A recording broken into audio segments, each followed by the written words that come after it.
சும்மா படிக்க கூடாது என்றால் கேட்போமா? அதற்காக படித்தால் பாவம் என்றார்கள்.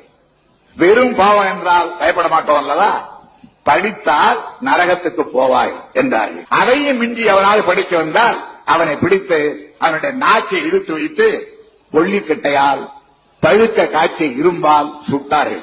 செய்தியாக மாத்திரம் அல்ல, இன்றைக்கு கூட நீங்கள் மனுதர்ம சாஸ்திரத்தை எடுத்து பிரித்து படித்து பார்த்தால் அது என்ன எழுதியிருக்கிறது என்றால், சூத்திரன் ஒருவன் படித்தால் அவன் நாக்கை இழுத்து வைத்து பழுக்க காய்ச்சி இரும்பால் சுட்டு பொசுக்க வேண்டும் என்று எழுதப்பட்ட மனுதர்ம சாஸ்திரம் இன்றைக்கும் கொளுத்தப்படாமல் தான் லைப்ரரியிலே இருக்கிறது என்பதை நீங்கள் மறந்துவிடக் கூடாது.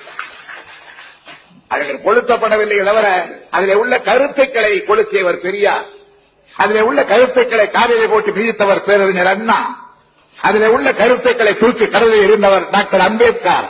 இவர்களை எல்லாம் நீங்கள் மறந்துவிட முடியாது.